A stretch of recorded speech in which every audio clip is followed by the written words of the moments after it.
இறைவன் சொல்றாரு, நம்ம முதல்ல என்ன செய்யணுமா? எதையுமே நம்ம அசால்ட்டாக இருக்கக்கூடாது. ஆனால் நான் நினைக்கிறேன், இன்னைக்கு வந்தவர்கள் தான் கர்த்தர் முன்குறிச்சிருக்காங்க. ஆமென், ஹல்லேலூயா. நம்மளை கொண்டு தான் பெரிய காரியம் செய்ய போறாங்க. ஆமென், ஹல்லேலூயா. அப்ப ஆவியானவர்கிட்ட கேட்டேன். ஆவியானவர் சொல்றாரு, கர்த்தருக்காக நம்ம ஊழியம் செய்யணும்னா முதல்ல நம்ம எப்படி இருக்கணும்? நம்ம ஆவியில அனலா இருக்கணும். அப்ப ஆண்டவரே, நம்ம ஆவியில நம்ம அனலா இருக்கணும் அப்படின்னா ஒரு மனுஷனுக்குள்ள ஆண்டவர் சொல்றாரு, நம்ம ஏன் ஆவியில நம்ம அனலா இருக்கணும்? எதுக்காக நம்ம ஆவியில அனலா இருக்கணும்? இல்லையா, அந்த ஆவியில அனலாகிறதுனால நமக்கு வரும் நன்மைகள் என்ன அப்படின்னு சொல்லி ஆவியானவர் இன்னைக்கு என்னுடைய உள்ளத்தில் போட்டு என்னோட பேசுகிற வார்த்தையை இந்த நாளில் நான் நல்ல ஆவியானவரே உங்களோட பேச போகிறார். அதை நீங்கள் கவனமாக நீங்கள் கேட்கும்போது, இதை நீங்கள் ப்ராக்டிஸ் பண்ணும்போது வரும் நாட்களில் ஒருவேளை இத்தனை நாள் இந்த செய்தியை நீங்கள் கேட்டிருக்கலாம், வாசித்திருக்கலாம், ஆவியானவரோட நீங்கள் நடந்திருக்கலாம், அவர் சத்தத்தை கேட்டிருக்கலாம், பேசியிருக்கலாம். இது எக்ஸ்ட்ரா உங்களுக்கு வருகிறது என்று சொன்னால் இதை நீங்கள் இன்னும் ப்ராக்டிஸ் பண்ணும்போது தான் நம்மளை ராஜாக்களோடும் பிரபுக்களோடும் அதிகாரிகளோடும் உட்காரணும்னா நமக்குள்ள ஆவியில் நம்ம அனலாக இருக்கணும். இப்போ முதல் காரணம் ஏன் நம்ம ஆவியில் அனலாக இருக்கணும்னா, யோவான் 6:63 சொல்லப்பட்டிருக்குது, ஆவிதான் உற்சாகம், ஆவிசம் பலவீனம்.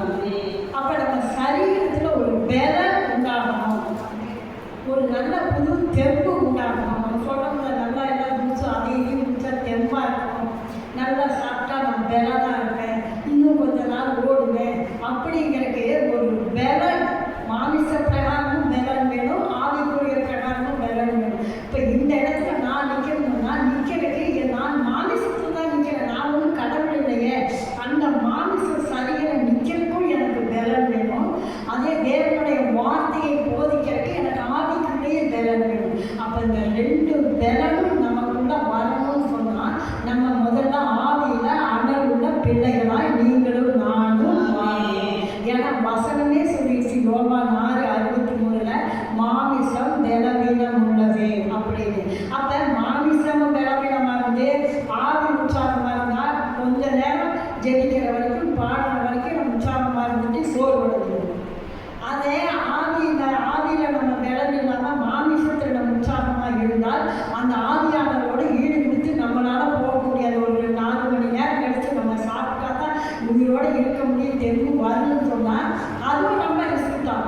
அதனால இந்த நாள் ஆவியானவர் சொல்றாரு, கர்த்தருடைய வார்த்தையும் பரிசுத்த ஆவியானவரையும் ரெண்டையும் பிரிக்க முடியாது. இப்போ எப்படி நமக்கு மாமிசமும் தேவை, நமக்குள்ள இருக்கிற ஆவியும் தேவைன்னு சொல்லுது போல பரிசுத்த ஆவியானவரும் கர்த்தருடைய வார்த்தையும், இந்த பரிசுத்த வேதாகமத்தில் எழுதப்பட்ட தேவனுடைய வார்த்தைகளும் ரெண்டையும் எப்பயுமே நீங்களும் நான் பிரிக்கவே முடியாது. அது நல்லா நம்ம மனசில் வச்சுக்கணும். நமக்கு ஆவியானவர் வராரு, பரிசுத்த ஆவியானவர் வராரு, நம்மளை நடத்துகிறார் அப்படின்னா அது ஆவியானவருடைய பங்கு.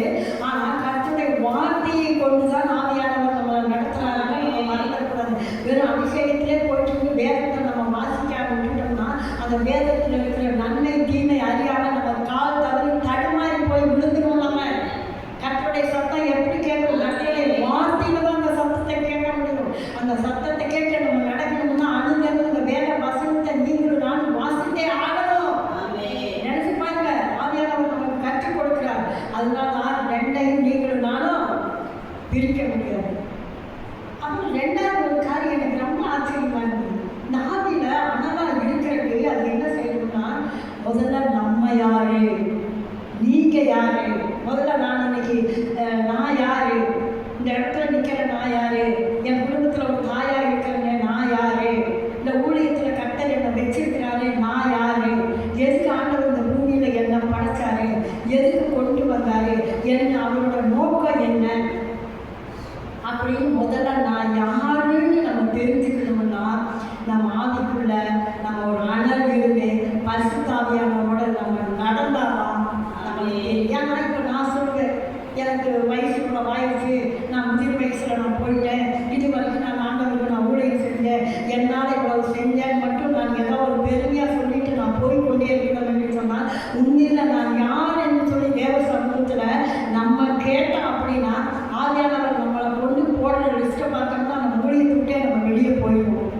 எனக்கு இது ரொம்ப ஆசையாக இருக்குது. இப்போ நம்ம கோவப்படுறோம், முறுமுறுக்கிறோம், திட்டுறோம், எரிச்சல் அடைகிறோம், முன்னாடி விட்டு பின்னாடி பேசுகிறோம், எதையாவது ஒரு காரியத்தை நம்ம செய்யறோம், ஒரு தேவையில்லாத காரியத்துக்கு நம்ம பொய் சொல்லிடுறோம், அந்த இடத்துல நம்ம தப்பிக்கிறதுக்கும் நம்ம பொய் சொல்கிறோம், சில காரியங்கள் ஏதோ ஒரு காரியத்தை நம்ம தேவையில்லாமல் நம்ம பேசுகிறோம், மற்றவங்க இறுதியத்தை நம்ம கடினப்படுத்துகிறோம். என்ன பாவம் தான் ஆவியானவர் பாருங்கள்ல. அப்போ இதெல்லாம் நம்ம சொல்லுவோம். இப்போ ஒருத்தர் கேட்குறாங்க, நீ யாருமா அப்படின்னு சொன்னால், நான் ஆனதுக்காக நான் ஊழியம் செய்கிறேன், ஆனதுக்கு நான் அம்மா, எனக்கு 2 குழந்தைங்க இருக்கிறாங்க, பொண்ணு மேரேஜ் பண்ணி கொடுத்துட்டேன், பையன் என்னோட ஊழியத்தில் இருக்கிறான், இத்தனை ஆண்டுகள் ஆண்டவருக்காக நான் ஊழியம் செஞ்சேன், இப்போ செஞ்சுட்ருக்கேன், நீ எத்தனை வருஷம் என்னை வச்சுருக்கிறாரா, நான் செய்வேன்னு தான் நான் சொல்லுவேனே தவிர, நான் பாவம் செஞ்சேங்க, ஆண்டவரை ஏமாத்தினேங்க, நான் விட்டுட்டு போயிட்டேங்க, கத்தரை விட்டு நான் பின்மாற்றமாக போனேங்க, நான் கோபப்பட்டேங்க, நான் மோசமானவன்னு நான் சொல்லுவேனா? கண்டிப்பாக நம்ம சொல்ல மாட்டோம். நமக்குள்ளே இருக்கிற அந்த பெருமையை வச்சு நம்ம என்ன செஞ்சோன்னு தான் நம்ம சொல்லிகிட்டே போவோமே தவிர, நம்ம குற்றங்களையும் குறைகளையும் நம்ம கரெக்டாக அறிஞ்சிக்கிட்டு நம்ம வெளியே வரவே மாட்டோம். இது மனுஷனோட சுவாபம். அதனால தான் ஆவியானவர் சொல்கிறாரு, ஆவியில் நீ அனலா ஆனினா நீ யாருன்னு முதல்ல நம்ம அதை தெரிஞ்சுக்கணும். நீங்கள் வீட்டில் போய் நீங்கள் ஆவியானவரே நான் யார் அப்படின்னு நீங்கள் கொஞ்ச நேரம் அவர்கிட்ட உட்காந்து டைரி எடுத்து லிஸ்ட்டு போட்டேன்னு வச்சுக்கோங்க. பயங்கரமாக லிஸ்ட்டு போயிட்டே நானெல்லாம் லிஸ்ட்டு போட்டு அந்த லிஸ்ட்டு இன்னும் எழுதவே முடியாது, மூடி வச்சுட்டேன் ஒரு காலத்தில். அதில் எப்படி நான் முழுசாக வெளியே வந்தேன்னா, பாதி வெளியே வந்தேன்னா இன்னும் என்னால் கண்டுபிடிக்க முடியல. 2வது நம்மளுடைய எதிர்காலம் என்ன. இப்போ எல்லாத்துட்டையும் நம்ம ஓடி போய் அனவரே எனக்கு என்ன வச்சுருக்கிறீங்க தேவ சமூகத்தையும் கேட்கலாம், நமக்கு தெரிஞ்சவங்ககிட்டையும் நம்ம கேட்கணும். ஆனால் ஆவியானவர் முழுசாக நமக்குள்ள அனலாய் வந்தால் நம்மளோட எதிர்காலங்கள் எப்படி இருக்கும் அப்படிங்கிறத நம்ம தெரிஞ்சுக்கணும். இது ரொம்ப அவசியம். நம்ம எதிர்காலத்தில் நமக்காக என்ன வச்சுருக்காரு, நம்மளை என்ன செய்ய சொல்கிறாரு, நம்மளை ஏன் வச்சாருன்னு நம்ம தெரிஞ்சுக்கணும். 3வது நம்ம குடும்பத்தை பிடிச்ச ஒரு தேவ திட்டம் நம்மளோட கண்டிப்பாக இருக்கும். நம்மளை கொண்டு என்ன செய்ய போகிறாரு, நம்ம பிள்ளையை கொண்டு என்ன செய்ய போகிறாரு, நம்ம கணவனை கொண்டு என்ன செய்ய போகிறாரு, நம்ம செய்கிற காரியத்தை கொண்டு என்ன செய்ய போகிறாரு, நீ வரும் நாட்களில் எதிர்காலங்களில் நடக்கிற காரியங்களை என்ன செய்ய போகிறாரு, எங்கே போய் நம்ம ஊழியர் செய்யணும், எந்த இடத்துல நம்ம தங்கி இருக்கணும். இந்த காரியங்கள் எல்லாம் ஆவியில் அனலாக இருக்கிற பிள்ளைகள் இடத்துல தான் தேவன் சொல்லுவாங்க. எனக்கு ரொம்ப ஆச்சரியமாக இருந்தது. ஏன்னா என்னுடைய காலங்கள் எல்லாம் எங்கள் பிள்ளையோட திருமணத்தில் இதுதான் மாப்பிள்ளை, இவர் தான் வருவார், எதையுமே சந்தேகப்படக்கூடாது, ஆனால் எதிர்ப்பு வரும், ஏற்றுக்கணும். ஆனால் கடைசியில் பாருங்கள், அந்த 3 ஆண்டுகளை 2.5 வருஷமாக கழிச்சு அதே தான் பையன் தான் வந்தான். நான் கேட்டேன், ஆண்டவரே இவனோட பேர் என்ன அப்படின்னு. இவன் பிரதீப் குமார் அப்படின்னு. நான் ஒரு ஸ்தாபனத்தில் போய் ஊழியர் செய்து கொண்டு இருக்கும்பொழுது அந்த இடத்துல ஜெபிக்கும் போது அந்த மகனை கொண்டு நிறுத்தார். ஏன் ஆண்டவர் இந்த நேரத்தில் இவனை கொண்டு நிறுத்துறாரு? பாண்டவர் சொன்னார், இவன் பேர் பிரதீப் குமார், எதிர்காலத்தில் இவன் தான் அவங்க வீட்டுக்கு மருமகனாக வருவாங்க. கடைசியில் அதை பார்த்தா அந்த பையனோட பேரும் பிரதீப் குமார் தாங்க. ஆனால் தேவன் அவனை தான் கொண்டு வந்தார். அப்போ அன்னைக்கு நான் தேவனோட நடந்ததா நடக்கலையா என்னன்னு எனக்கு தெரியாது. அதே மாதிரி எங்கள் ஆனந்த பாருங்க குழந்தைய வயசில் இருக்கும்போது எனக்கு சொன்ன ஆல்ரெடி பொண்ணு பிறந்து சார்ந்தது. 2வது எனக்கு நீங்கள் ஒரு பையனை கொடுத்தா நல்லா இருக்கும். அன்றைக்கே ஆண்டவர் சொன்னாரு, இவனை எதிர்காலத்தில் நான் இவனோட ஊழியக்காரனை நான் கொண்டு வர போகிறேன், இவனுக்கு சாமுவேல்னு பேர் வச்சு இவன் தாவீதில் போனால் நல்லா பாடுவாங்க. வயிற்றில் 4 மாதம் தேவன் என்னோட பேசி கொடுத்தாங்க. ஆனால் 5வது மாதம் ஆனோன்னா அத்தனை பிளட்டும் வெளியே போயிடுச்சு. இந்த நம்பருக்கு ஏதாவது வாய்ப்பு இருக்கா? ஒரு 4 ஊற்று கடைசியில் ஆஸ்பத்திரியில் போனால் அப்பா எல்லாம் என்ன சொன்னாங்க, இவ்வளோ பிளட்டு போகுது, அதனால இந்த கரு கலந்துருக்கும், நீங்கள் ஆஸ்பத்திரியில் போய் இருக்கிறத க்ளீன் பண்ணிக்கோங்க, இல்லைன்னா உடம்பு பேசிட்டேன்னு. இந்த பொள்ளாச்சியில் எங்களுக்கு தெரிஞ்ச ஒரு சில அவங்க கூட்டிகிட்டு போய் ட்ரீட்மெண்ட் பார்க்கும்போது அந்த டாக்டர் அம்மா சொன்னாங்க, குழந்தை நல்லா உருவாகி முழுசாக இருக்குது, இதை கலைக்க வேண்டாம், உங்கள் சரீர பலவீனத்தை நிமிர்ந்து அந்த பிளட்டு வெளியே போயிருக்கு. நான் இன்னும் அதை நினைச்சு பார்க்குறேன். ஆனால் அப்புறம் இவன் வளர்ந்தது, இவன் படித்தது, இவன் போனது வந்தது எல்லாம் பார்க்கும்பொழுது இவன் உலகம் வேலைக்கு போன மாதிரி தான் இருந்தது நாட்கள். ஆனால் ஒரு தேவன் சொன்னதை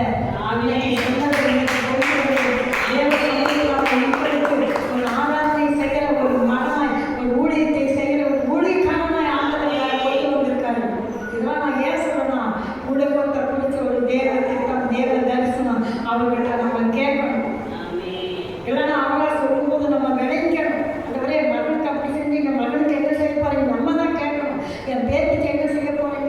எங்கள் சபையில் வர்ற ஜனங்களுக்கு நீங்கள் என்ன செய்ய போறீங்க? நம்ம கேட்கணும். 4வது, கத்திற்காக ஊழியம் செய்யறது எப்படி செய்யணும் ஆண்டவரே? யாரோட இழந்து செய்யணும் ஆண்டவரே? எங்கள் ஊழியத்தில் எதிர்காலத்தின் திட்டம் எப்படி இருக்கும்பா? எப்படி இருக்கும் அந்த தரிசனம்? அதை நம்ம பெற்றுக்கொண்டு ஊழியம் செய்யணும். ஆரம்பத்தில் வேணா ஊழியம் அற்பமாக இருக்கலாம், ஆரம்பத்தில் அது சாதாரணமாக இருக்கலாம். ஆனால் தேவன் நீமிச்ச நாட்களில் கண்டிப்பாக அதை செய்து முடிப்பார். அந்த வல்லமை நமக்குள்ள வரணும்னா இன்னைக்கு நம்ம ஆவியில் அனல் உள்ள பிள்ளைகளாய் மாறிடும். நான் 2 காரியம் எனக்கு பெரிய விசுவாசம் என்னன்னா, உன்னுடைய மகனுடைய வாழ்க்கையில் அவர் சொன்ன மாப்பிளையை கொண்டு வந்து திருமணத்தை ஆண்டவர் நடத்தி கொடுத்தார். 2வது காரியம், என்னுடைய மகனோட வாழ்க்கையில இப்ப இப்படி இருக்கலாம் நீ நினைக்கிறானா, எதிர்காலத்தில் இப்படித்தான் வருவாங்க. ஆண்டவர் குறிப்பிட்ட நாள் அவர் நினைச்ச நாட்கள்ல கொண்டு வந்து தேவன் நிறுத்தி இன்னைக்கு என் கண்கள் பார்க்க வைத்திருக்கிறது. 3வது, எதிர்காலத்தில் உன்னுடைய ஊழிய அழைப்பு வந்துருச்சு. இப்போ உன்னுடைய ஊழியர் இப்படிதான் இருக்குன்னு அடிக்கடி சொல்லும் போது ஆண்டவருக்கு நன்றி சொல்றேன். என் குடும்பத்திலையும் என் பிள்ளையும் என் மகனையும் குறித்த தேவ திட்டம் நிறைவேறி சொன்னால் பரலோகத்தின் தேவனானுடைய தேவ திட்டம் கண்டிப்பாக ஊழியர் நிறைவேற போகுது. அதை செய்யாம ஒரு நாளும் எந்த தேவன் இந்த பூமியிலிருந்து எடுக்கவே மாட்டாங்க. ஒரு பெரிய விஷயம் வந்துருக்கு. நான் வெளியெல்லாம் சொல்வேன், நான் முடியல, நான் வந்தானப்பா போதுப்பான்னு. ஆனால் அந்த தேவனுடைய திட்டம் என்னன்னு நான் எப்போ நான் தெரிஞ்சிடும் இல்லை, அந்த தேவனுக்காக இங்கே சாதிச்சுட்டு தான் நாங்கள் வருவோம்ப்பா. அதுக்கிடையில நீங்கள் கூப்பிட்டாலும் நான் வரமாட்டேங்கிற ஒரு வைராக்கியத்துக்குள்ள இந்த பலிபீடத்தில் நான் நின்றுட்டு இருக்கேன். அதனால நான் சொல்கிறேன், எப்போ நம்ம ஆண்டவருக்கு நம்மளை முழுசாக ஒப்பு கொடுத்து நம்ம ஆவியில் அனலாகிறோமோ, ஆவியானவர் நமக்குள்ள வருகிறாரோ, மீண்டும் இந்த வசனத்தை நீங்கள் நோட் பண்ணி வச்சுக்கிற ஆவியானவர் இன்னும் என்னுடைய பார்வையில் எழுதி கொண்டே இருக்கிறார். சங்கீதம் 113:6-7 வேத வசனத்தின்படி வரும் நாட்கள் இந்த நேம் ஆஃப் ஜீசஸ் மினிஸ்ட்ரி வந்து பிரபுக்களோடும் ராஜாக்களோடும் அதிகாரிகளோடும் உட்கார வேண்டிய நாட்களுக்குள்ள நான் கொண்டு போவேன். மார்ச் மாதம் 28, 2026 நீங்க கேரண்டியா நீங்க எழுதுங்க. அன்னைக்கு நம்ம சொல்ல போறோம். தேவன் அன்னைக்கு சொன்னாங்க, பிரபுக்களோடும் அதிகாரிகளோடும் ராஜாக்களோடும் உட்கார்ந்து சாதாரணமான காரியம் அல்ல. நீங்க எவ்வளவோ விதைக்கிறீங்க செலுத்தணும். அது என்னைக்கு நிறைவேறும் தெரியாது, ஆனால் நிறைவேறும். சின்ன சின்ன காரியத்தை கண்ணில் பார்க்கணும். அந்த விசுவாசம் நமக்கு கற்க பெரிய விசுவாசத்தை கொண்டு போகிறார். அப்ப முதல்ல ஆண்டவர் சொன்னது பரிசுத்த ஆவியானவரையும் கர்த்தருடைய வார்த்தையும் பிரிக்க முடியாதுங்கிறது அது உண்மை. அது வந்தால் தான் நமக்குள்ள பலம் வரும். சத்துருவின் சகல தந்திரங்களை நம்ம முறியடிக்கணுமா, நமக்கு வர போராட்டங்களையும் பிரச்சனைகளையும் நீங்களும் நானும் முறியடிக்கணும்னா ஆவியானவர் சொல்றாரு, எனக்குள்ள நீ அனலாகிடும். குடும்பத்தில் பிரச்சனை வருது, எதுக்க பிரச்சனை வருது, ஊழியத்தில் பிரச்சனை வருது, சில வேலைகளில் சோர்வு வருது, சில வேலைகளில் எதையும் நம்ம மேற்கொள்ள முடியல. அடுத்த ஸ்டெப்பு நம்ம என்ன வைக்க போகிறோம், நம்ம எடுக்கிற எல்லா காரியத்திலையும் தோல்வி வருது. அப்போ அதெல்லாம் யோசனை பண்ணும்போது ஆண்டவர் சொல்றாரு, உனக்கு விரோதமாக எழும்புகிற சத்துருவின் சோதனையை நீ முறி அடிக்கணும்னா நீ ஆவிக்குள்ள நீ அனலாக இருந்தே ஆகணும். அப்போ இதெல்லாம் நம்ம தெரிஞ்சுக்கணும். தெரியாம தான் நம்ம என்ன செய்யறோம்னா, நமக்குள்ள அந்த அனல் சரியா இல்லாதனால தான் நம்ம என்ன செய்யறோம், சோறு. அப்போ 2 பேரையும் ஆவியானவரையும் வார்த்தையும் பிரிக்க முடியாது. இது எதெல்லாம் 2 பேர்னா பாருங்க, பிரசங்கி 4:11 சொல்லப்பட்டிருக்குது. அதை எடுத்து வாசிக்க பார்க்கலாம். பிரசங்கி 4:11.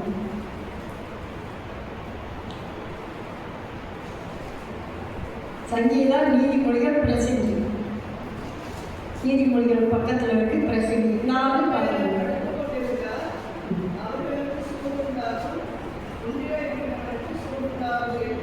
ஆமே, ஹல்லேலூயா. அப்ப 2 பேர் ஒன்னா இருந்தாதான், படுத்து கொண்டு இருந்தாதான் இது சூடு உண்டாகும். ஒரு மனுஷனால ஒன்றும் பண்ண முடியாது.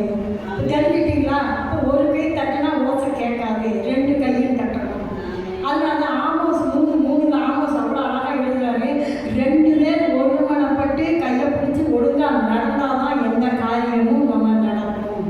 அப்போ வார்த்தையே ஆண்டவர் வெளிப்படுறார். எதுலையுமே நம்ம 2 பேர் சேரணும். அதனால தான் ஏசப்பா புதிய ஏற்பாட்டின் காலத்தில்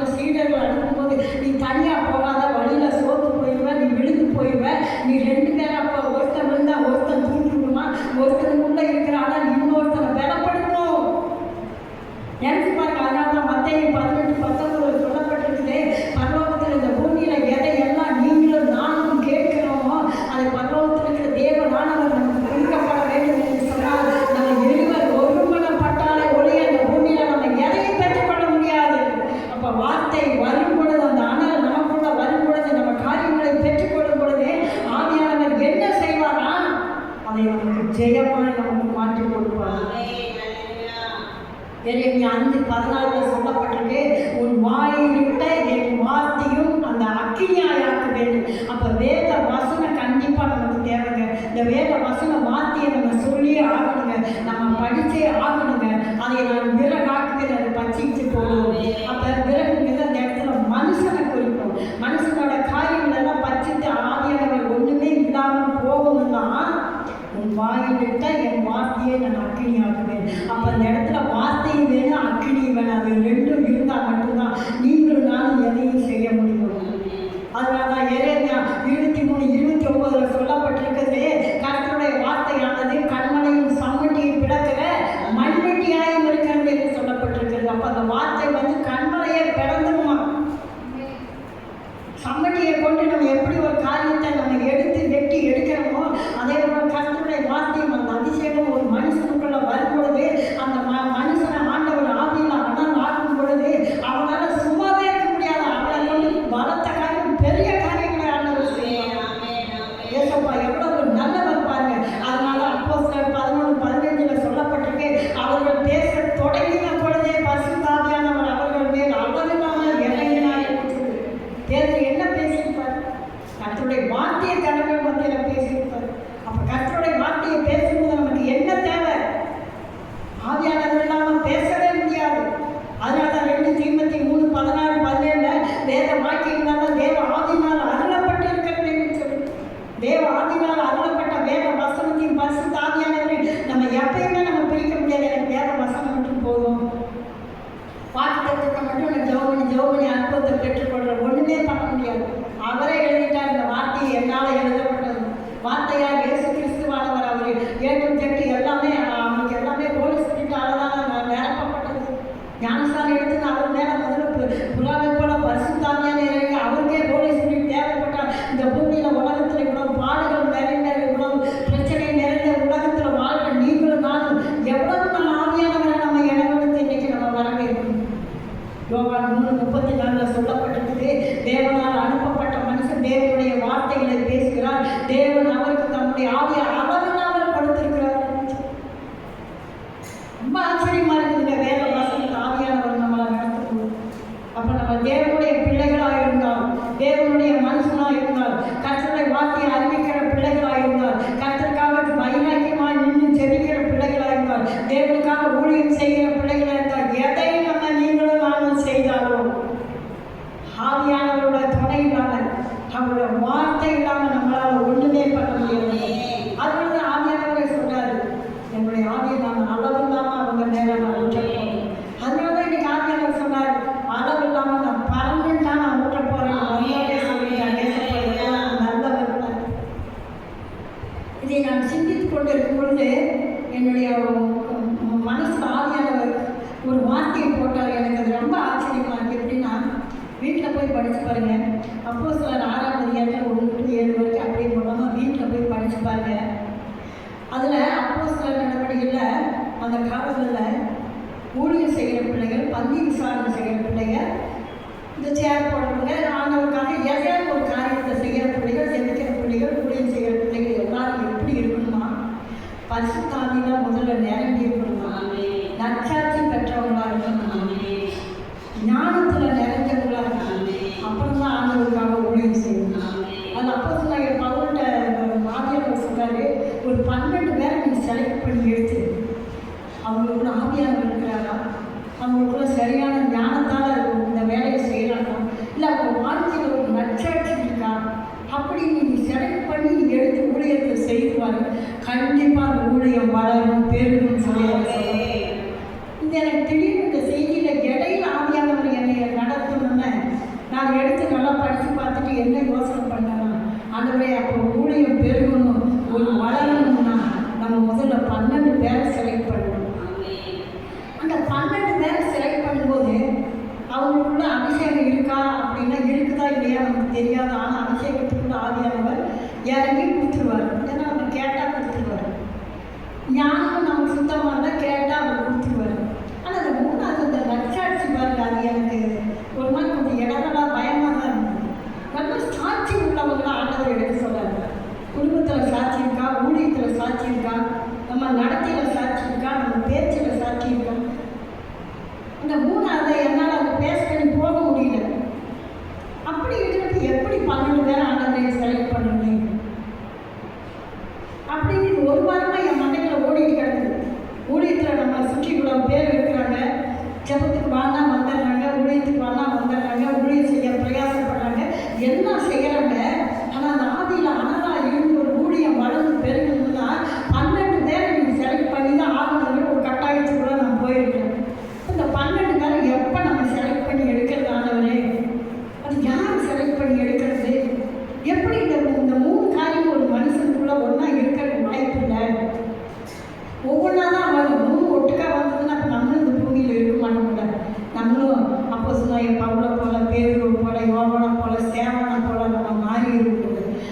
பந்தி விசாரணை செய்வதற்கு கூட அவனுக்கு பரிசுத்த ஆவியானவரோட அபிஷேகம் இருந்தால் மட்டும்தான் அந்த வேலையை அவங்க சொல்லி பரிசுத்த வேதாண்மை எழுதியிருக்கு.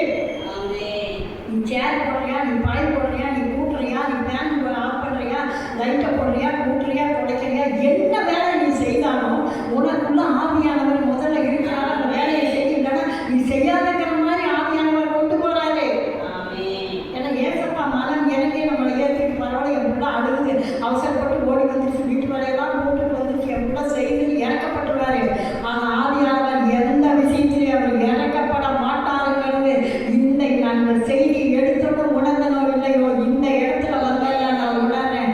அவர் இனி காம்ப்ரமைஸ் பண்ற ஆளே கிடையாது. ஆவியானவர் நம்ம தான் ஆனந்தமா ஒரு பாதத்தை பிடிச்சி என்ன சரி பண்ணுங்க, சரி பண்ணுங்க, சரி பண்ணுங்கன்னு நீங்களும் நானும் போய்கொள்ள வேண்டுமே தவிர ஆவியானவர் ஒரு நாள் எதுலையும் காம்ப்ரமைஸ் பண்ணவே மாட்டாரு.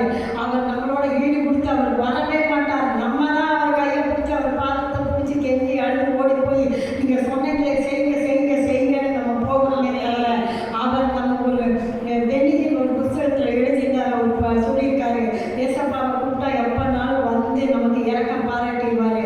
ஆனால் பரிசுத்த ஆவியானவர் நம்ம வருந்தி அடைக்காவிட்டால் அவர் வரவே மாட்டார். அவனே கூப்பிட நாயா போகணும்னு போயிடும். இப்போ நம்ம அப்படித்தானே செய்யணும். உலக மனுஷன் எல்லாருக்கும் பத்திரிக்கை கொடுக்குறாங்க, எனக்கு பத்திரிக்கை கொடுக்குறீங்க, என்னை கூப்பிடுங்க, எனக்கு ஒரு வார்த்தை சொல்லுங்க, எல்லாருக்கும் சொல்கிற மாதிரி பொதுவாக சொன்னாங்க, எனக்கு பர்சனலாக கூப்பிடுங்க, அதனால நான் வரலைங்க.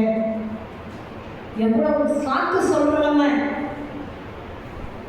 அதெல்லாம் நினைக்கும் போது என் இருதயத்தில் எனக்கு ஒரு சரியான ஒரு வேதனைக்குள்ள தான் இருக்கிறேன்.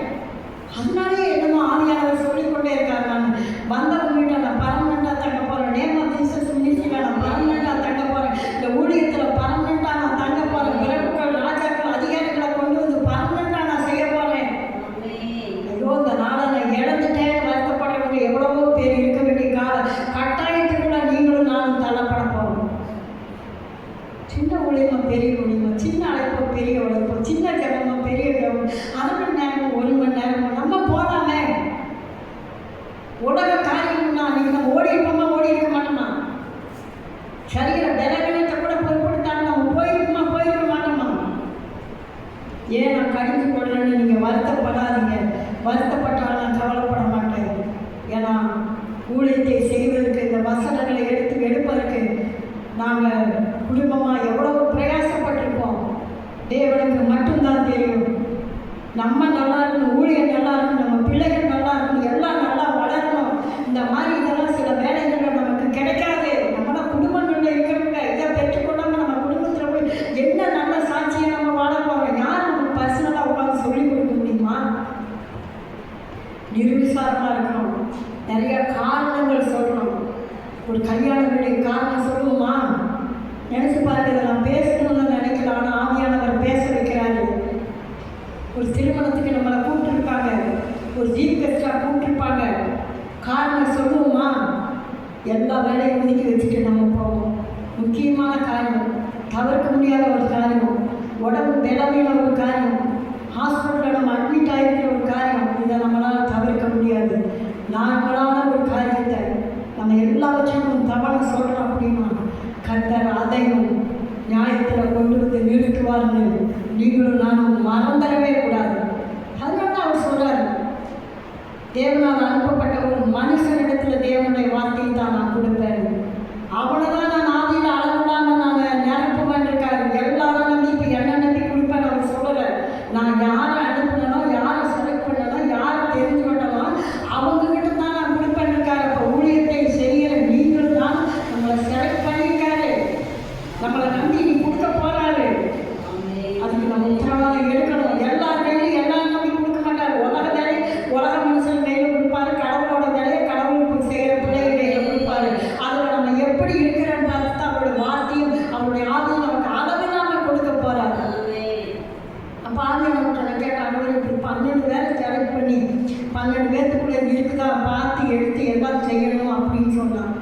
அதுக்கெல்லாம் நாளாக ஏசப்பாங்க. அதுக்கு எனக்கு ஞானத்தை முதல்ல எனக்கு கொடுக்கு, அது எப்படி நான் ஃபாலோ பண்ணணும்னு எனக்கு கொடுக்கு, எவ்வளவு பேரை கொண்டு நீங்கள் செய்ய போகிறீங்கன்னு எனக்கு கொடுக்காதது. நான் கேட்டுட்டு தான் இருக்கேன். ஆனால் நான் கேட்டு எனக்குள்ள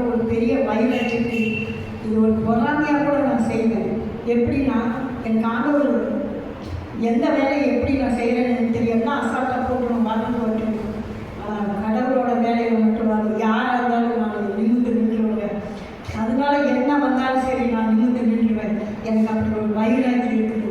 முடிவு பண்ணியிருக்கிறேன். அந்த 12 பேரை ஜெபம் பண்ணிகிட்டே இருப்பேன். நானாக 12 பேரை கொடுக்கலன்னு கேட்க மாட்டேன். ஆண்டவரே நீங்கள் சொல்லி செலக்ட் பண்ணுன்னு நீங்கள் என்ன சொன்னதுனால ஜெபம் பண்ணிகிட்டே இருப்பேன். யார் 12 பேரை எழுத சொல்கிறீங்களோ எழுதிக்கிட்டே இருப்பேன். அவங்களுக்குள்ள நற்சாட்சி இருக்குதான் நீங்கள் சொன்னாதான் எனக்கு தெரியாது. நானும் மனுஷன், என்னோட கூட இருக்கிறவங்களும் மனுஷனுங்க, எனக்கு தெரியாது. செலக்ட் பண்ணுவேன். ஒவ்வொருத்தருக்கும் ஒவ்வொரு பொறுப்பை கொடுப்பாண்டவரே. ஆனால் அது கண்டிப்பாக செய்வேன். ஒரு நாளோ 2 நாளோ 3 மாதமோ 6 மாதமோ 1 வருஷமோ தெரியாது. ஆனால் அந்த 12 பேருக்குள்ள நீங்களும் நானும் ஒரு நபராக இருக்கணும். இந்த நாளில் வந்த நீங்களும் நானும் பாக்கியம் பண்ணுவோம். இப்போ அந்த 12 பேருக்குள்ள நீங்களும் நானும் இருக்கணும்னா நம்மளே ஜெபம் பண்ண ஆரம்பிச்சு, ஆண்டவரே ஆவியானவரால் நிரப்பப்பட்டிருக்கேன், எனக்கு ஏதோ தெரிஞ்ச அறிவில் என்ன நடத்துங்க, நல்ல சாட்சி உள்ள ஒரு வாழ்க்கையா நான் இன்னமும் சொல்கிறேன். யார் என்ன நினைக்கிறாங்க எனக்கு பிரச்சனை கிடையாது. ஒரு நாள் நேம் ஆஃப் ஜீசஸ் மினிஸ்ட்ரி ஒரு நாள் நடக்குதோ, 1/2 நிமிஷம் நடக்குதோ, 1 மணி நேரம் நடக்குதோ தெரியாது. ஆனால் அந்த ஊழியம் தொடங்குதுப்பா, சாட்சி உள்ள ஊழியமாக இருந்துச்சுப்பா. கர்த்தருக்கு சாட்சியாக இருந்து ஆண்டவர் மனித வரைக்கும் போயிட்டாங்கன்னு சொல்கிற அளவுக்கு தான் அந்த ஊழியம் இருக்கிறதே தவிர, ஊழியத்தில் சாட்சி கிடைக்குதுன்னா அது யாராக இருந்தாலும் நான் கவலைப்பட மாட்டேங்க. அவங்க என்ன நினச்சிட்டாலும் கவலைப்பட மாட்டேங்க. தேவன் செய்யறத சொல்றதை நான் செய்துட்டு போயிடுவேன். ஏன்னா இந்த இடத்துல வந்து அவர் சொல்லிட்டே இருக்காரு, நான் பர்மனெண்ட்டாக தங்குறேன்னு சொல்லிட்டேன், நானே பொறுப்பெடுக்கிறேன்னு சொல்லிட்டேன், நானே நடத்த போறேன்னு சொல்லிட்டேன், நானே சகல காரியத்தையும் செய்யறேன்னு சொல்லிட்டேன். அதுக்கு நீ ரெடியாகிக்க, அதுக்கு நானும் ரெடியாகணும், மகன் ஆனந்து ரெடியாகணும், அடுத்தது அன்பு பிள்ளைகள் நீங்கள் ரெடியாகணும். நம்ம எல்லாருமே ரெடியானா மட்டும்தான். நினச்சி பாருங்க. ஒரே ஒரு காரியத்தை நான் சொல்கிறேன் வாங்க உற்சாகத்துக்காக. அப்படி 12 பேரை ஆண்டவர் செலக்ட் பண்ணி அந்த 12 பேர்த்து காரியத்தை உட்கார்ந்து எழுதி எடுத்து அவங்களுக்குள்ள ஆவியானவர் கண்டிப்பாக இருப்பார். ஏன்னா நான் சொன்னாங்க யாவர் மேலே என் ஆவியை ஊற்றுவேன்னு சொல்லிட்டார், ஊற்றிடுவார். நமக்கு உலகத்தில் மனுஷனை ஊற்ற படிச்சிருப்பான் படிக்காம இருப்பான், அது முக்கியம் இல்லை. ஞானிகளை வெட்கப்படுத்தும்படி பைத்தியங்களை தெரிந்து கொண்டே இருந்தேன். ஞானத்தை அவரை கொடுத்து நம்மளை எப்படியோ 10th +2 மார்க் போடுது, ஆனால் 34 வாங்கியிருக்கிறாங்க, 1 போட்டால் பாவங்களை ஃபுல்லாக பாஸ் ஆகிடுன்னு ஒரு இறக்க மார்க் போட்டு அப்படியே கையில் போடுற மாதிரி ஆண்டவர் இந்த உலகத்தில் அறிவு இல்லைனாலும் அவர் கொடுக்குற ஞானத்தில் எதையாவது ஒன்று செய்ய நான் பார்த்துக்கிறேன்னு தூக்கி விட்டுருவாரு. ஆனால் அந்த நற்சாட்சி உள்ள ஒரு 12 பேரை ஆண்டவர் செலக்ட் பண்ணி அதை எடுத்து இந்த ஊழியத்தில் வைக்கும் போது நான் பார்க்குறேன் எவ்வளோ பேர் அப்படின்னா ஊழியத்தில் ஆண்டவர் நற்சாட்சி உள்ளவங்களாக வைக்குவாங்க. அந்த 12 பேர் இந்த தேசத்தில் தேவன் கலக்கும் போது அன்னைக்கு நினைப்பாங்க, ஐயோ ஆவியில் அனருள்ள அந்த ஹோலி ஸ்பிரிட் மீட்டிங்கை நான் மிஸ் பண்ணிட்டேனே, அதை நான் வேஸ்ட் பண்ணிட்டேனே, நான் போயிருந்தான் அந்த 12ல் நானும் ஒரு ஆளாக இருந்திருக்கிறேன். ஆமே ஹல்லேலூயா. உண்மையே சொல்லுங்க, நான் 12 பேர் ஆவியானவர் சொல்லத்தான் போறாரு, செலக்ட் பண்ணத்தான் போறாரு. 12 பேரையும் நாங்களெல்லாம் அவரே உருவாக்கத்தான் போறாரு. அவங்களை கொண்டு நேம் ஆஃப் ஜீசஸ் மினிஸ்ட்ரியில் கோயம்புத்தூரில் கர்த்தர் பெரிய காரியங்களை செய்யத்தான் போறாரு. ஆண்டவருக்கு சித்தமானால் 12 பேரையும் 12 விதமாக தேவன் பயன்படுத்தத்தான் போறாரு. ஏன்னா அதுலேயே 12 பேர் யாராருன்னு போட்டிருக்காரு. நீங்களே அப்போஸ்தலர் 6ஆம் அதிகாரத்தை அந்த 1 to 7 வரைக்கும் வீட்டில் போய் படிக்கும்போது அந்த 12 பேர் யாராருன்னு படிச்சு பாருங்க.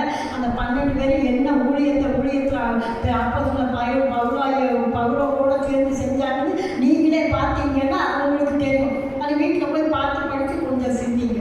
அப்போ ஏசப்பா எவ்வளவு நல்லவர் பாருங்க. அப்போ ஆவியில் நீங்களும் நானும் அனலாக வேண்டும் என்று சொன்னால் ஆவியானவர் வார்த்தை வரும்பொழுது தான் சங்கீதம் 39:3 தாவீது சொல்றாரு, என் இருதயம் எனக்குள் அனல் கொண்டது, நான் தியானிக்கையில் அக்கினி மூண்டது, அதனால் என் நாவினால் விண்ணப்பம் செய்தேன். அப்போ ஆவியானவர் வார்த்தை நமக்குள்ள இருந்தால் தான் நம்ம நாவில் வருங்க, இருதயத்துக்குள்ள இருந்தால் தாங்க வெளியே வருங்க. அவர் நம்மளோட இருந்து உணவாடினா தாங்க நமக்குள்ள அந்த அனல் வருங்க. நம்ம சும்மா சாதாரணமாக நீங்களும் நானும் இருந்தால் இந்த இருதயம் ஒரு நாளும் அது அனல் கொள்ளவே கொள்ளாது. நினைச்சு பாருங்க எவ்வளவு நல்ல தகவல். எனக்கு ரொம்ப ஆச்சரியமா இருந்தது. யோவான் 16:13 படிங்க, சீக்கிரம் எடுத்து படிங்க. யோவான் 16:13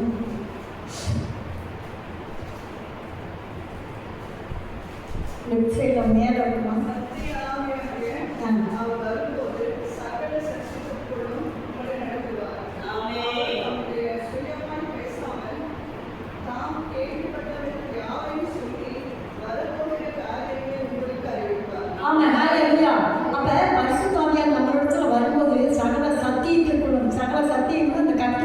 வார்த்தையை கொண்டு நீ இப்படி செய்ய அப்படி செய்ய அதை பண்ணி இதை பண்ணுன்னு உங்களை என்னை கொண்டு என்ன செய்வாராம், நடத்துவாராம். வரும் காரியங்களை நமக்கு அறிவிப்பார்.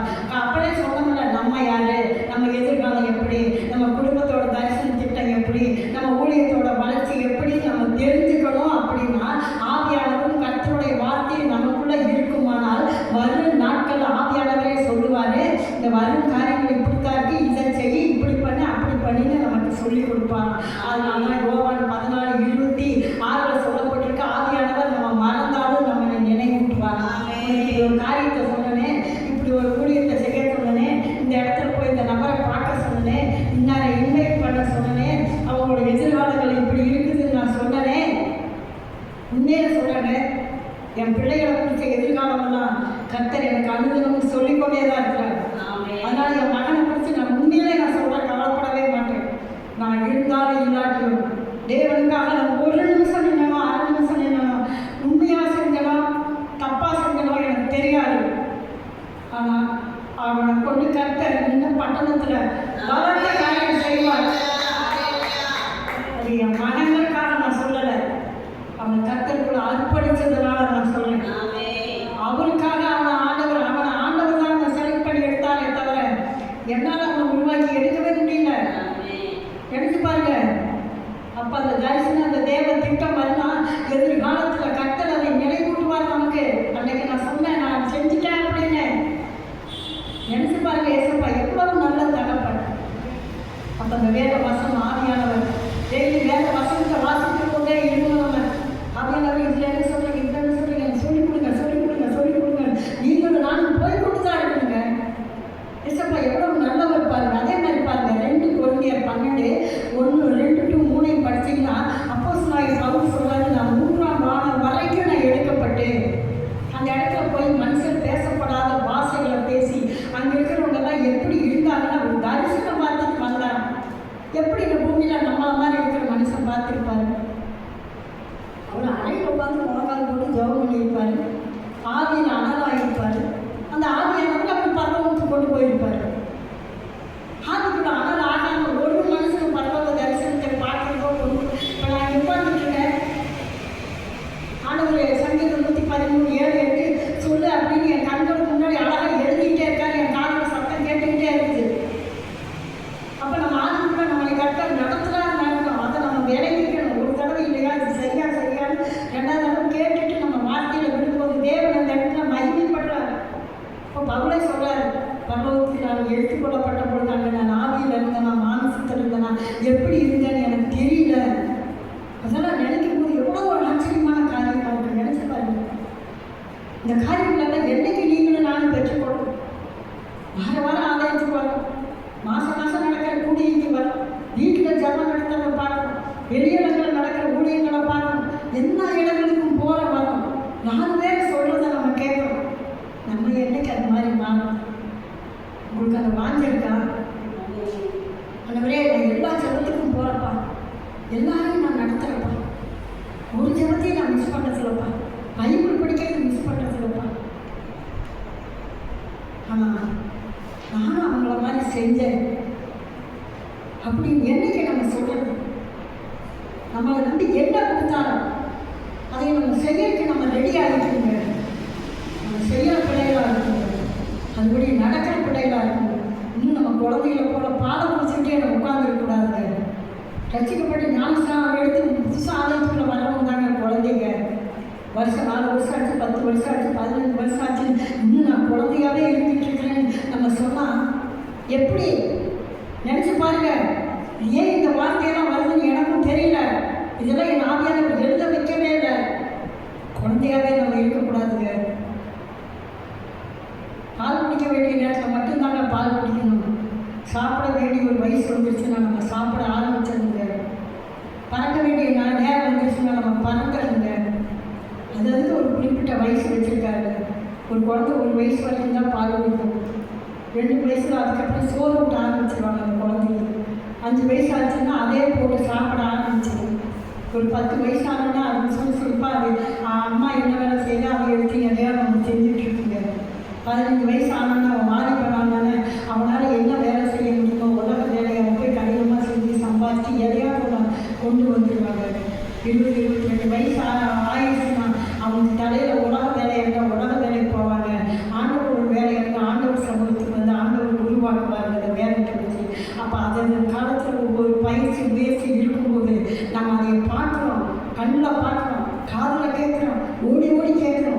எல்லாம் கேட்குறோம்.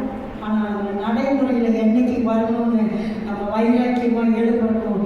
அன்னைக்கு நமக்குள்ள அனல் வந்துருச்சு. நல்லது ஏசப்பா எவ்வளவு நல்லவர் பாருங்க.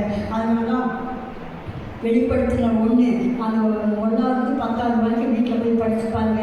யோவான் ஆவிக்குள்ளானான்னு சொல்லி போட்டு யோவான் ஆவிக்குள்ள ஆனவங்க இயேசுநாதர் பார்த்துருக்காரு, அவர் தலைமுடியை பார்த்துருக்காரு, கண்ணை பார்த்துருக்காரு, கையை பார்த்துருக்காரு, பாதத்தை பார்த்துருக்காரு, எல்லாத்தையும் பார்த்து செத்தவனை போல அவர் அப்படியே கீழே விழுந்துட்டாரு. நினச்சி பாருங்க. அவங்களாம் பிரயாசப்பட்டாங்க, தேவனை பார்க்கணும்னு பிரயாசப்பட்டாங்க, கர்த்தருக்காக எதையாவது செய்யணும்னு சொல்லி அவர் மனம் திரும்ப பரலோக ராஜ்யம் சமீபமாக இருக்குன்னு சுவிசேஷத்தை மட்டும்தாங்க அறிவிச்சாரு. ஆனால் அவர் அநேக அற்புத அடையாளங்கள் செய்தாருன்னு சொல்கிறாங்க. ஆனால் பைபிளில் நிறைய எழுதப்படலை. ஆனாலும் நினச்சி பாருங்க, ஏசாமிக்கு ஞானஸ்தானம் கொடுத்ததே யோவான் தான். நினச்சி பாருங்க, அதில் எவ்வளோ பெரிய ஆச்சரியமான ஒரு காரியம். நம்மளால் என்ன செய்ய முடியும் தேவனுக்காக? பெரிய பெரிய காரியங்களை நம்மளால் செய்ய முடிந்தாலும் சின்ன சின்ன காரியங்களை செய்யும்பொழுது தேவன் அதில் பார்த்து தாங்க நம்மளை உயர்த்துவார். நம்மளை நம்பி ஆண்டவர் ஒன்று கொடுத்தாருன்னா நம்மளால் என்ன முடியுமோ அதை நம்மளை செய்யணும். ஏசப்பா எவ்வளோ நல்லவங்க இருக்காங்க. கடைசியாக ஒரு ஸ்டோரி இருக்காது, சொல்லி நான் பரிசுத்தாவியான அவர் நம்மளை நடத்த போகிறார். 2 ராஜாக்கள் 4ஆம் அதிகாரத்தில் ஆவியானவர் சொல்லியிருக்கிற அந்த ஸ்டோரி எங்கள் வீட்டில் போய் படித்து பாருங்க. ஏசப்பா எவ்வளோ நல்லவர். 33லேருந்து 37 வரைக்கும் எழுதிட்டு வீட்டில் போய் படித்து பாருங்க. இந்த எலிசாங்கிற ஒரு மனுஷன் இந்த சூழ்நிலை தேவையோட மகன் இறந்து போனது. தேவ மனுஷன் தேடி போய் என் பிள்ளை செத்து போச்சு, நீங்கள் தான் வந்து என் பிள்ளையை உயிர்ப்பிக்கணும்னு அவங்க வீட்டுக்காரர்கிட்ட சொல்லிட்டு அவங்க போகிறான். அங்கே போனவுடனே எலிசா இத்தனால அந்த வீட்டுக்கு நான் போனேன்னு இந்த அம்மா எனக்கு வீடு கொடுத்தது, சோறு கொடுத்தது, கட்டல் கொடுத்தது, எல்லாம் என்னை பராமரிச்சது, அந்த வீட்டு பிள்ளையா இறந்துருச்சு, கண்டிப்பாக நான் உயிரோட எழுப்பணும். எலிசா போய் என்ன பண்ணியிருக்காருன்னா அந்த மகன் மேலே முதல்ல தன்னுடைய வாயை வைக்கிறாரு. மகன் பிள்ளையோட வாய் மேலே வாயை வைக்கிறாரு. வீட்டில் போய் அதை நீங்கள் நல்லா படித்து பாருங்க. அந்த குழந்தையோட கண்ணு மேலே அவங்களோட கண்ணை வைக்கிறாங்க. அந்த குழந்தையோட கை மேலே அவங்க கையை வைக்கிறாங்க. படுத்து அவங்க கத்தனை நோக்கி கூப்பிடுறாங்க. அந்த குழந்தைய முன்னால அனல் வந்துருச்சுங்க. அந்த அனல் எப்படி வந்திருக்கும்? எலிசா தன்னை முதல்ல தயார்படுத்தி இருந்திருப்பார். ஏன்னா எலியாவுக்குள்ள இருந்த அபிஷேகம் ஒன்றுனா எலிசாவுக்குள்ள டபுளா வந்துருச்சுல, தன்னை தயார்படுத்தி இருப்பாரு. அதனால அவர் ஈஸியாக போய் என்ன பண்ணிட்டாருன்னா, செத்த பரவாயில்ல நான் எழுப்புறேன் அப்படின்னு போய் எழுப்பிட்டாரு. அதுக்கு அந்த வாய் அது ஆவிக்குரிய வாழ்க்கையில் பார்க்கும்போது நம்ம கர்த்தருடைய வசனங்கள் வார்த்தைகள் எப்பொழுதும் நம்ம நாவினால உச்சரிக்கப்பட்டு கொண்டே இருக்கணும். இந்த நியாயப்பிரமான புத்தகம் நம்ம வாயை விட்டு விரியாது இருப்பதாக யோசுவா 1:8 சொல்லியிருக்குது. இந்த வசனம் நம்ம வாயில் இருக்கணும்.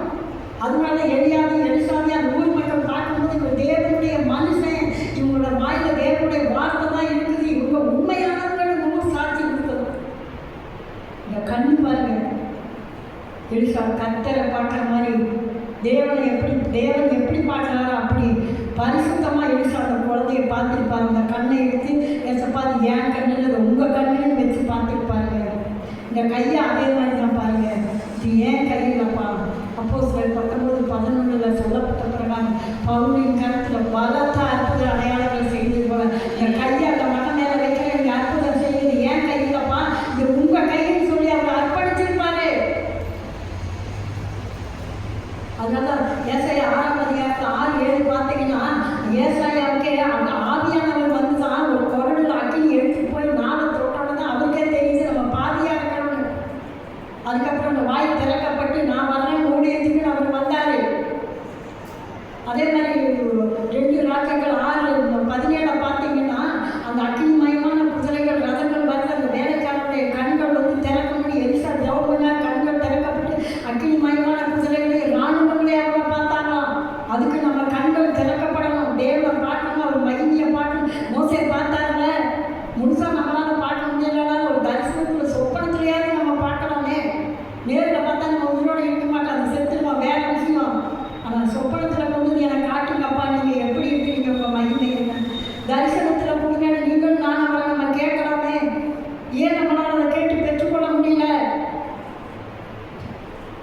பாருங்க ஏசப்பா எவ்வளவு நல்லவர்.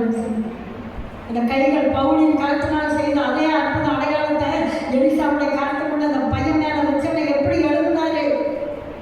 அந்த கையை நம்ம பார்க்கணும். நல்லவரே, இந்த கருத்தை நீங்க அற்புதம் செய்யறதுக்காக தான் நீங்க வச்சிருக்கிறீங்களே தவிர இந்த கருத்தினால வேற எந்த தீமையான காரியத்தை செய்யறதுக்கு இந்த கருத்தை நீங்க பயன்படுத்தக்கூடாது. அப்படி எதுவா இருந்தால் ஆண்டவரே நீங்க என்னை பரிசுத்தப்படுத்துங்கன்னு தான் நம்ம கேட்கணும். கேட்க வேண்டியது நம்ம கடமை. இந்த கண்கள் யாரை பார்த்தாலும் நீங்க எப்படி எல்லாரும் யதார்த்தமா பார்க்குறீங்களா அப்படி பார்த்துட்டு போயிருந்தப்பா. இந்த நாள் ஆண்டவரே இந்த வாய் எப்படினாலும் உங்க வார்த்தையை அறிவிக்கணும், மற்றவங்களை ஆசீர்வதிக்கணும், நல்லது சொல்லணும். ஆனால் கண்டிஷன் பண்ணுற வேண்டிய நேரத்தில் கண்டிஷனும் பண்ணிடணும். அதுவும் நம்ம பண்ணாமல் இருக்கக்கூடாது. அப்புறம் அவங்க தப்பு செய்யறது நம்மளே தட்டி தட்டி கொடுக்குற மாதிரி ஆயிடும். நினச்சி பாருங்க இதெல்லாம் எப்படி வருது. ஆவியான அணுகுள்ள பிள்ளைகளாய் நீங்களும் நானும் மாறணும்னா அணுதலும் இந்த பரிமிடம் எரிந்து கொண்டே இருக்கும். கடைசியாக லேவியரான 6, 9, 12, 13 படித்து பாருங்கள். காலையில் மாலையில் எப்பொழுதும் இந்த பரிமிடம் எரிந்து கொண்டே இருக்கும். அப்படி எரிந்து கொண்டே இருக்கும் பொழுது தான் அந்த அபிஷேகம் நமக்குள்ளவர், அந்த அனல் நமக்குள்ளவர், வார்த்தை நமக்குள்ள இருக்கும் பொழுது, அந்த துதி பாடல்கள் நமக்குள்ளே இருக்கும் போது, சூத்திர பாடல்கள் நமக்குள்ளே இருக்கும் போது, வெட்மன் செய்ய எவ்வளோ ஆதியானவர் பாடல்கள் எழுதியிருக்காரு. நம்ம எழுதட்டி பரவாயில்ல, ஆல்ரெடி நமக்காக ஒரு தகப்பன் லிஸ்ட் எடுத்து எழுதியிருக்காரு. அதை நம்ம பாடலாமே, மனசார பாடலாமே. அவர் பாடல்களை பாடி பாருங்க. அதுக்கப்புறம் எவ்வளவோ தேவ மனுஷர்களெல்லாம் எவ்வளவோ பாட்டெல்லாம் பாடியிருக்காங்க. இந்த பாட்டெல்லாம் பாடி பாருங்க. சும்மா இருக்கிற ஏன் நம்ம அதை இதையும் சிந்திச்சுட்டு அவங்க என்ன சொன்னாங்க, இவங்க என்ன சொன்னாங்க, அது என்ன இது என்ன, எதுக்கு நமக்கு காரியங்கள். இசப்பா எவ்வளவு